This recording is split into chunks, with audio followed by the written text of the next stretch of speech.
دو چیزوں کی طرف سبقت کرنے کا حکم دیا، دو چیزوں کے لیے کمپٹیشن کرنے کا حکم دیا، دو چیزوں کے لیے دوڑنے اور جلدی کرنے کا حکم دیا۔ وَسَارِعُوا إِلَى مَغْفِرَةٍ مِّن رَّبِّكُمْ وَجَنَّةٍ عَرْضُهَا السَّمَاوَاتُ وَالْأَرْضُ أُعِدَّتْ لِلْمُتَّقِينَ۔ میرے بندو تم جلدی کرو، تم دوڑ پڑو، تم بھاگ پڑو، تم ایک دوسرے سے آگے نکلنے کی کوشش کرو۔ کس چیز کے لیے؟ اِلَى مَغْفِرَةٍ مِّن رَّبِّكُمْ، اپنے رب کی مغفرت کو پانے کے لیے، وَجَنَّةٍ، اور جنت کو پانے کے لیے۔ آج ہم اپنے سماج پر نظر اٹھا کے دیکھیں، سماج کے اندر ایک دوڑ لگی، ایک مقابلہ ہو رہا ہے، پیسہ کمانے کا مقابلہ، زمین و جائیداد کا مقابلہ، نام کمانے کا مقابلہ، کہیں پردھانی کا مقابلہ، کہیں پولیٹکس کا مقابلہ۔ اللہ فرماتا ہے میرے بندو تمہیں اگر مقابلہ ہی کرنا ہے، تمہیں اگر آگے نکلنا ہے، تمہیں ایک دوسرے کو اگر پیچھے کرنے کے بارے میں سوچنا ہے، تو تم اللہ کی مغفرت کو حاصل کرنے کے لیے اور جنت کو حاصل کرنے کے لیے مقابلہ کرو۔ اور جب جنت کا نام لیا اللہ نے تو یہ بھی بتا دیا کہ جنت کو تم معمولی مت سمجھو۔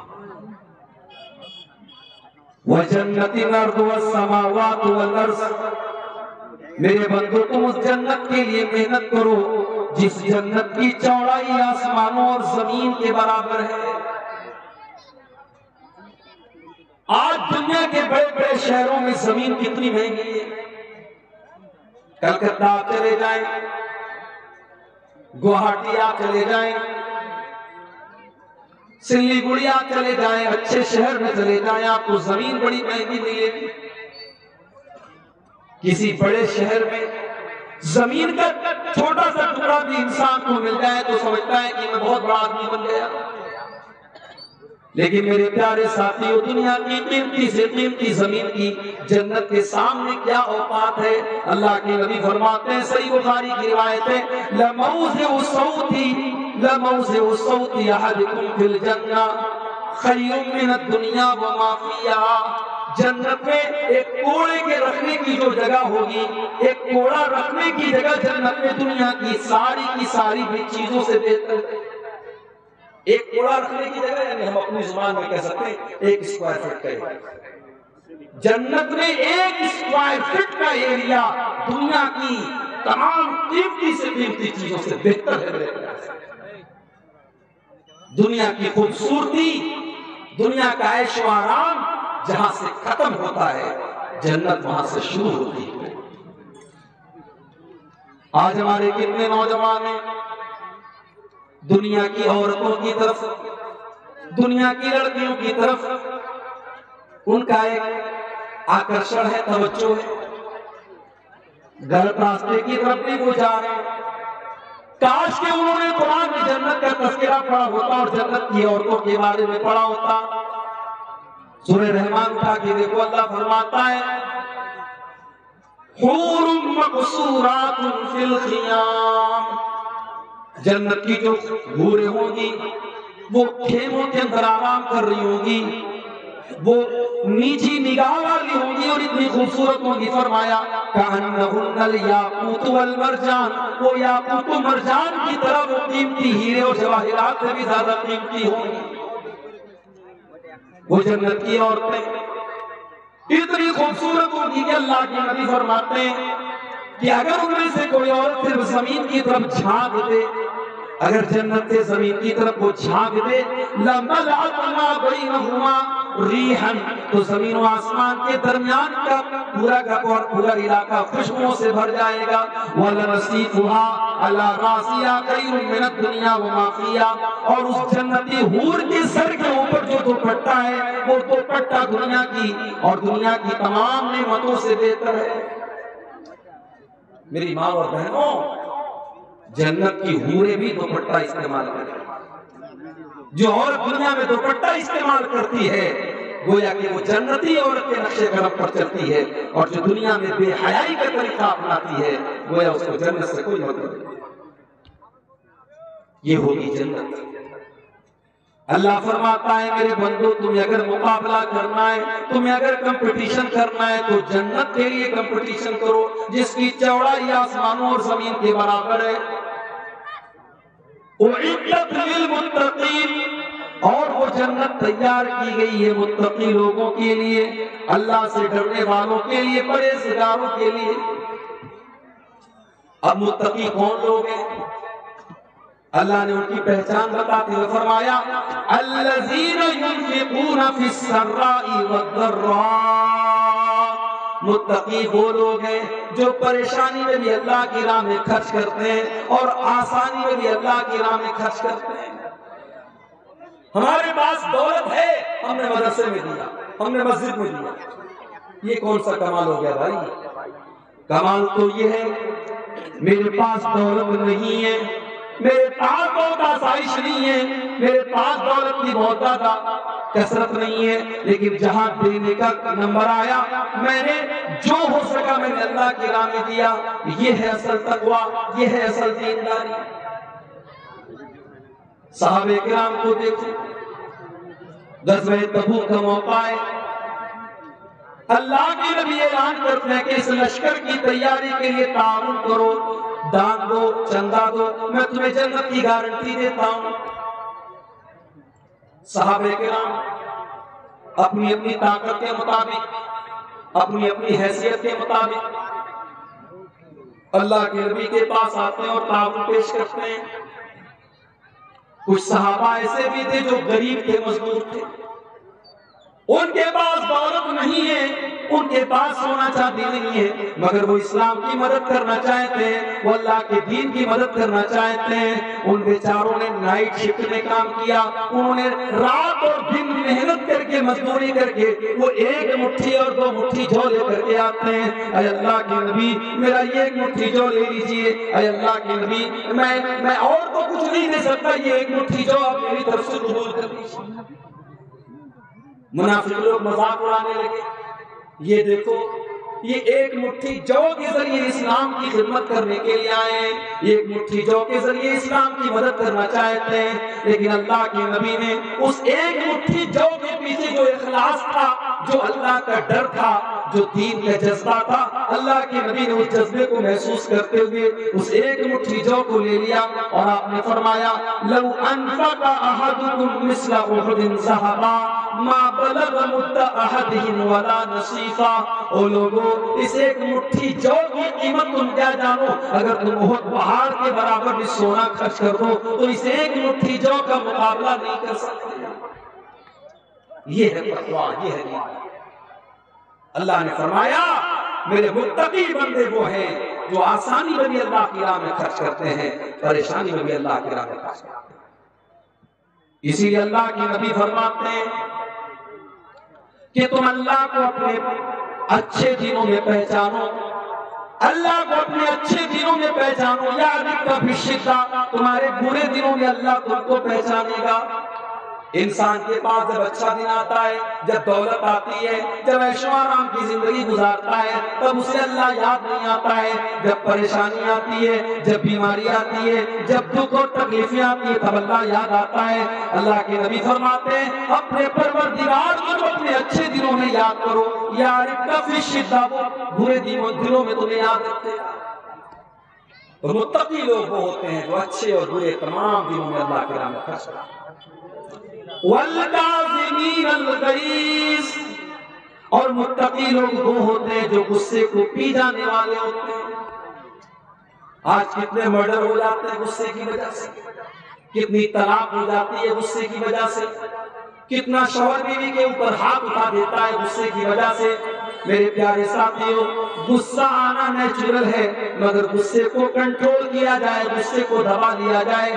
اس لیے اللہ کے نبی فرماتے ہیں لیس الشدید بالسرعہ انما الشدید الذی یملک نفسہ عند الغضب.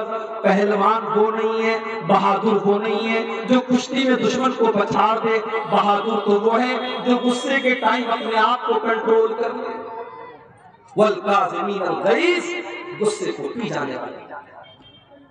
والعافین عن الناس، اور میرے متقی بندے وہ ہیں جن کے لیے میں نے جنت تیار کر کے رکھی ہے۔ یہ وہ لوگ ہیں جو لوگوں کو معاف کر دیتے ہیں، درگزر کر دیتے ہیں۔ بھئی زندگی میں ایسا نہیں ہے کہ ہر چیز آپ کے من کے مطابق ہو۔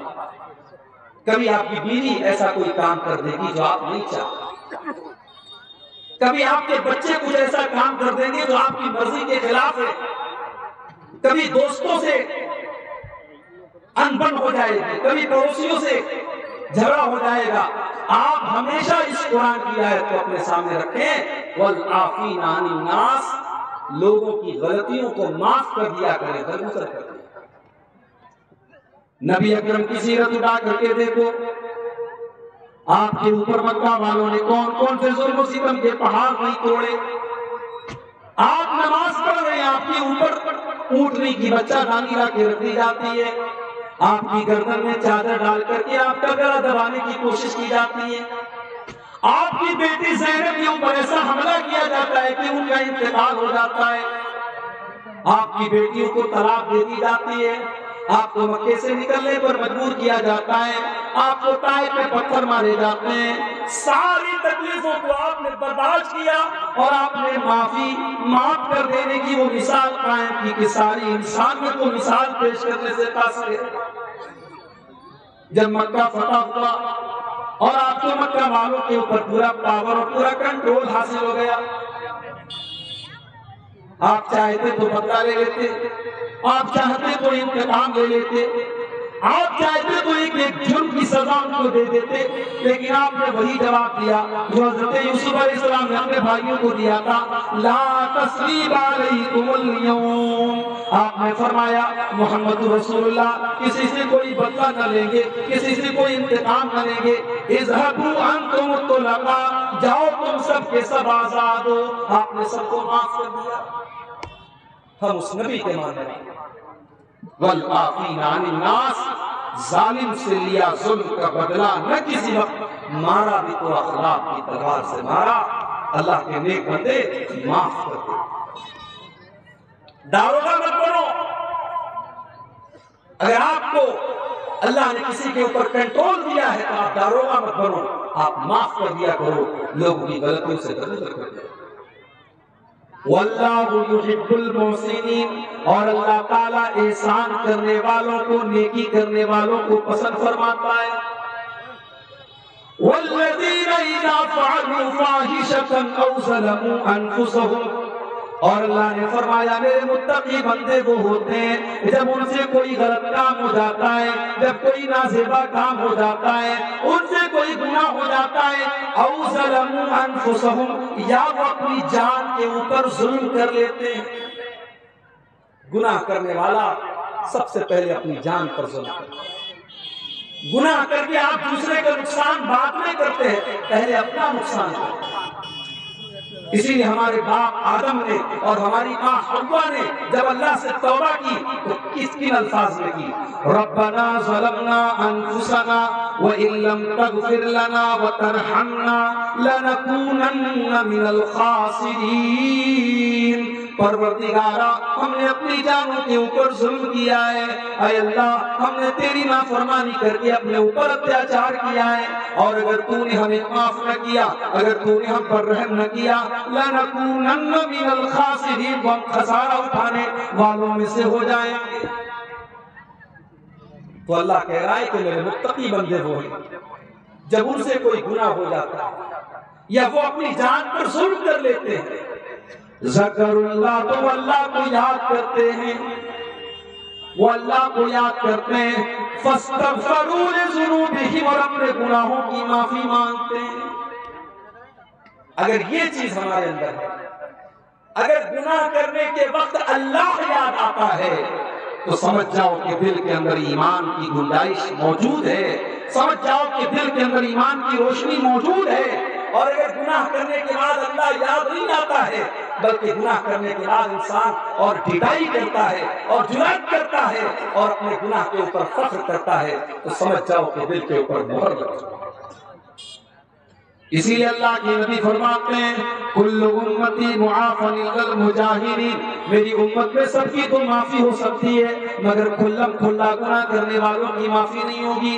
اے اللہ کے نبی یہ کھلم کھلا گناہ کرنے والے کون ہیں؟ آپ نے فرمایا کھلم کھلا گناہ کرنے والے وہ لوگ ہیں کہ رات کو انہوں نے کوئی گناہ کیا اور اللہ نے ان کے گناہ کے اوپر پردہ ڈال دیا اور صبح کو وہ دوستوں سے بیان کر رہا ہے میں نے رات میں ایسا کام کیا ہے، اللہ نے تو اس کے گناہ کے اوپر پردہ ڈالا تھا، اس نے اللہ کے پردے کو چاک کر دیا، اس نے اپنے گناہ کی نمائش کرنی شروع کر دی، اس نے اپنے گناہ کو شیئر کرنا شروع کر دیا۔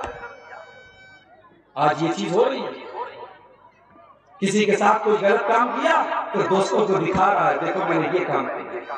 اپنے گناہ کی نمائش کرنا، اپنے گناہ کو شیئر کرنا اور اپنے گناہ کو بتانا یہ اللہ کو بہت ناپسند ہے۔ اللہ کے نبی فرماتے ہیں یہ کھلم کھلا گناہ کرنا ہے اور اللہ اس کو معاف نہیں کرتا۔ تو اگر دل میں کھٹک پیدا ہو رہی ہے، اگر گناہ کرنے کے بعد اللہ یاد آ رہا ہے، ہم آدم کی اولاد ہیں میرے بھائی، ہم انسان ہیں، ہم فرشتے نہیں ہیں۔ انسان سے گناہ ہو سکتا ہے، غلطی ہو سکتی ہے، لیکن بہترین خطا کار وہ ہے جو گناہ کرنے کے بعد اللہ سے معافی مانگے توبہ کرے۔ اور جب دل میں ایمان ہوتا ہے تو انسان کے دل میں توبہ کا خیال ضرور آتا ہے۔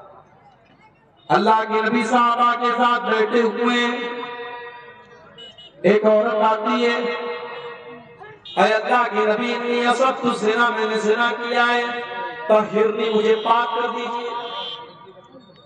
شادی شدہ عورت تھی، جانتی تھی اسلام کے اندر شادی شدہ اگر مرد یا عورت زنا کر دے تو اس کی سزا کیا ہے، جانتی تھی کہ جان مار دی جائے گی، قتل کر دی جائے گی، سب کچھ جاننے کے باوجود وہ اللہ کے نبی کے پاس آتی ہے، اے اللہ کے نبی میں نے زنا کیا ہے اور میں نہیں چاہتی کہ آخرت میں مجھے زنا کی سزا دی جائے، اے اللہ کے نبی میں توبہ کرنا چاہتی ہوں، میں زنا کی سزا لینا چاہتی ہوں، مجھے سزا دے دیجئے، مجھے پاک کر دیجئے تاکہ آخرت میں مجھے سزا نہ ملے۔ اللہ، کون سی طاقت تھی میرے بھائی جو وہ اس عورت کو اللہ کے نبی کی عدالت میں لے کر کے آتی ہے۔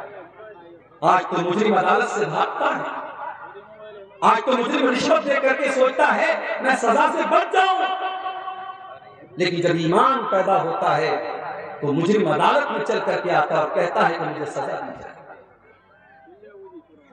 اللہ کے نبی نے ٹالنے کی کوشش، آپ نے کہا جاؤ کیا بات کر رہی ہو، اس نے کہا مجھے ٹالنے کی کوشش نہ کیجئے، میں نے زنا کیا ہے اور میں اس کا ثبوت بھی لے کر کے آئی ہوں، میں حمل سے ہوں، میں پیٹ سے ہوں، اللہ کے نبی مجھے زنا کی سزا دے دیجئے۔ آپ نے کہا ٹھیک ہے جاؤ جاؤ، جب بچہ پیدا ہوتا ہے جاؤ، جب بچہ پیدا ہوتا ہے تم کو ہم ابھی سزا نہیں دے سکتے۔ 9 مہینے کا ٹائم دے دیا، 9 مہینے کا ٹائم دے دیا، بھاگ سکتی تھی، کوئی ریکارڈ نہیں رکھا، اللہ کے نبی نے کہیں نام نہیں نوٹ کیا، صحابہ کو اس کا نام لکھ کر کے نہیں دیا، اس کو 9 مہینے کا موقع دے دیا، جا تو بھاگ سکتی ہے تو بھاگ جا۔ 9 مہینے گزر گئے، بچے کا جنم ہوا، بچے کو گود میں لے کر کے آتی ہے، اے اللہ کے نبی میں وہی عورت ہوں، میں وہی غامدیہ ہوں جو 9 مہینے پہلے آپ کے پاس آئی تھی اور آپ سے یہ کہہ رہی تھی کہ مجھے زنا کی سزا دے دیجئے، اے اللہ کے نبی مجھے پاک کر دیجئے، مجھے زنا کی سزا دے دیجئے۔ اللہ کے نبی نے فرمایا تمہارا بچہ بھی چھوٹا ہے، ماں کے دودھ پر نربھر ہے، جب تک یہ بچہ ماں کا دودھ پی رہا ہے تب تک ہم تمہیں زنا کی سزا نہیں دے سکتے، جب تمہارا بچہ ماں کا دودھ چھوڑ دے، جب روٹی کھانے لگے تب تم میرے پاس آئے۔ اللہ کے پیارے نبی نے 2 سال کا موقع اس عورت کو اور دے دیا کہ اب اگر وہ بھاگنا چاہے تو بھاگ سکتی ہے، اللہ کے نبی اس کو بھول جائیں گے، صحابہ اس کو بھول جائیں گے۔ 2 سال کا ٹائم گزر گیا، اس عورت کا بچہ روٹی کھانے لگا، اپنے بچے کو اس حال میں لے کر کے آتی ہے کہ بچے کے ہاتھ میں روٹی کا ٹکڑا ہے۔ اے اللہ کے نبی، میں وہی عورت ہوں جس نے آپ کے پاس آ کر کے زنا کا اقرار کیا تھا۔ اے اللہ کے نبی، دیکھیے میرا بچہ روٹی کھانے لگا، اب تو مجھے زنا کی سزا دے دیجیے۔ نبی اکرم نے بچہ ایک مسلمان کے حوالے کیا، زمین میں گڈھا کھودا گیا، اس عورت کا آدھا دھڑ گڈھے میں ڈالا گیا، صحابہ کرام کے ہاتھوں میں پتھر دے دیے گئے اور پتھروں سے مار مار کے اس عورت کو ختم کیا۔ کبھی آپ نے تصور کیا ہے زنا کی یہ سزا؟ مجھے یاد آتا ہے راج ٹھاکرے نے ایک مرتبہ کہا، جب دلی کے اندر چلتی بس پر ایک لڑکی کا زنا کیا کے ساتھ ریپ کیا گیا، اور صرف ریپ ہی نہیں کیا گیا بلکہ جانوروں کی طرح اس لڑکی کے ساتھ، اس عورت کے ساتھ سلوک کیا گیا، اور پورے بھارت میں اس کیس کو نربھیا کانڈ کے نام سے یاد کیا گیا، تو راج ٹھاکرے نے اس موقع پر کہا تھا کہ ریپ کرنے والوں کو وہی سزا دینی چاہیے جو اسلام دیتا۔ مگر یہاں ایک بات نوٹ کر لو، ہمارے یہاں جب ریپ کی بات آتی ہے تو ریپ کا مطلب ہوتا ہے بلاکار، ریپ کا مطلب ہوتا ہے زبردستی کسی کے ساتھ تعلق قائم کرنا۔ مگر اسلام یہ کہتا ہے کہ اگر ایک مرد اور ایک عورت انلیگل طریقے سے، غیر قانونی طریقے سے اگر آپس کی سہمتی سے بھی تعلق بناتے ہیں تو وہ بھی ریپ ہی کہلائے گا، وہ بھی زنا ہی کہلائے گا۔ یہ الگ بات ہے کہ ہماری عدالتوں میں اگر آپس میں سہمتی سے تعلق قائم ہوتا ہے تو اس کو ریپ نہیں مانا جاتا ہے، مگر اسلام کی نظر میں اگر بغیر شادی کے اور بغیر شرعی طریقے کے اگر مرد و عورت کا ملن ہوتا ہے تو وہ زنا ہی کہلائے گا، چاہے وہ سہمتی کے ذریعے ہو چاہے وہ زبردستی ہو، اور دونوں کو سزا دی جائے۔ ہاں زبردستی ہوگی تو ریپ کرنے والے کو سزا ملے گی، عورت کو نہیں ملے گی، لیکن آپس کی سہمتی سے ہوا ہے زنا تو دونوں کو سزا ملے گی۔ اگر کنوارے لوگ زنا کریں گے تو 100 کوڑے کی سزا دی جائے گی اور 1 سال کے لیے شہر سے نکال دیا جائے گا، اور اگر شادی شدہ مرد اور زنا کریں گے تو اسلامی قانون کے اندر سزا یہ ہے کہ اس کو پتھروں سے مار مار کے ختم کر دیا۔ جب اس عورت کو زنا کی سزا دی جا رہی تھی، حدیث کے الفاظ ہیں، حضرت خالد بن ولید رضی اللہ تعالیٰ عنہ بھی پتھر مارنے والوں میں شامل تھے۔ جب انہوں نے پتھر مارا تو اس عورت کے خون کے کچھ چھینٹے حضرت خالد بن ولید کے کپڑے پر آ گئے، ان کی زبان سے کچھ نازیبا کلمات اس عورت کے بارے میں نکل گئے کہ کیسی ناپاک عورت کے خون کے چھینٹے میرے کپڑے پر آ گئے۔ اللہ کے پیارے نبی کی کانوں میں حضرت خالد بن ولید کے جملے پڑ گئے، آپ نے فرمایا مہلن یا خالد، اے خالد خبردار خبردار، لقد تابت توبتا لو تابہا صاحب محسن لغفر لہ، اے خالد اس عورت نے اتنی سچی توبہ کی ہے، اگر کوئی چور، کوئی ڈاکو، کوئی لٹیرا بھی اگر یہ توبہ کر لیتا تو اللہ اس کو معاف کر دیتا۔ اور ایک حدیث کے الفاظ میں یہ ہے کہ اگر مدینہ کے 70 گنہگار بھی توبہ کر لیتے تو اللہ تعالیٰ 70 گنہگاروں کی توبہ کو قبول کر لیتا۔ اس نے اتنی پاورفل توبہ کی ہے۔ گناہ کا ہونا یہ بڑی بات نہیں ہے، گناہ کے بعد انسان توبہ کر لے یہ بڑی بات ہے۔ اسی لیے اللہ فرماتا ہے والذین اذا فعلوا فاحشۃ، میرے متقی بندے تو وہ ہیں جب ان سے کوئی غلط کام ہو جاتا ہے، او ظلموا انفسهم، یا وہ اپنی جان کے اوپر ظلم کر لیتے ہیں، ذکر اللہ، تو ان کو اللہ یاد آتا ہے۔ غلط کام کرنے کے ٹائم اللہ کا یاد آنا، اللہ کا ڈر دل میں پیدا ہو جانا، یہ بہت بڑی بات ہے۔ بڑا مشہور واقعہ آپ نے سنا ہوگا، غار والوں کا واقعہ، جو 3 لوگ ایک غار میں جا کر کے پھنس گئے تھے اور تینوں نے آپس میں طے کیا تھا کہ ہم اللہ سے دعا کریں گے اپنے اپنے نیک عمل کا وسیلہ لگا کر کے، ہو سکتا ہے کہ اللہ ہماری اس مصیبت کو دور کر دے۔ ان 3 لوگوں میں سے ایک انسان نے یہ دعا کی تھی کہ اللہ میری ایک چچا زاد بہن تھی، میرے چچا کی لڑکی تھی، میں اس سے بہت زیادہ محبت کرتا تھا، ایک مرد ایک عورت سے جتنی محبت کر سکتا ہے میں اس عورت سے بے انتہا محبت کرتا تھا، میں اس لڑکی کو حاصل کرنا چاہتا تھا، میں اس کے ساتھ اپنی شہوت کو پوری کرنا چاہتا تھا، مگر میرے پاس کوئی کنٹرول نہیں تھا۔ اس کو پانے کی کوشش کر رہا تھا لیکن میں حاصل نہیں کر پا رہا تھا۔ ایک مرتبہ سوکھا پڑ گیا، قحط سالی پڑ گئی، اور وہ غریب لڑکی تھی، غریب عورت تھی، وہ میرے پاس آتی ہے، مجھ سے مدد مانگتی ہے، اور میں اس کو 100 دینار دینے کا وعدہ کرتا ہوں، 100 دینار یا 120 دینار دینے کا میں وعدہ کرتا ہوں، اس شرط پر کہ وہ میری خواہش کو پورا کرے، میری برسوں کی اچھا کو اور میری خواہش کو وہ پورا کرے گی۔ اے اللہ، اس عورت کے ساتھ میں غلط کام کرنے کے لیے تیار ہوں، اور جب عین موقع پر میں اس عورت کے ساتھ اپنی خواہشات کو پورا کرنا چاہتا تھا، اور میں اس عورت کے ساتھ زنا کرنے والا تھا، بدکاری کرنے والا تھا، عین موقع پر اس عورت کی زبان سے نکلا، اتق اللہ ولا تخذ الخاتم الا بحقہ، اللہ سے ڈر، اور جس چیز کا تجھے اختیار نہیں ہے، جس چیز کی اللہ نے تجھ کو اجازت نہیں دی ہے، اس چیز کا تو استعمال نہ کر، جو چیز تیرے لیے جائز نہیں ہے اس چیز کو تو استعمال نہ کر۔ اے اللہ، اس عورت کی زبان سے جب یہ جملہ میں نے سنا، میں نے فوراً اس غلط کام کے ارادے کو ترک کر دیا، میں نے وہ 120 دینار بھی اس کو دے دیے، اور میں نے زنا کا ارادہ بھی ترک کر دیا۔ اے اللہ، اگر یہ عمل میں نے تیرے ڈر سے کیا تھا تو اے اللہ تو آج اس مصیبت کو دور کر دے۔ بخاری شریف کے الفاظ ہیں، اللہ تبارک و تعالیٰ نے ان تینوں لوگوں کی دعاؤں کی وجہ سے ان کو غار سے نجات دے دی اور بچا لیا۔ میرے پیارے ساتھیوں، یہ ہوتا ہے گناہ کے ٹائم اللہ کا ڈر اگر آپ کے اندر ہے تو اس بات کی دلیل ہے کہ کہیں نہ کہیں آپ کے دل میں ایمان ہے۔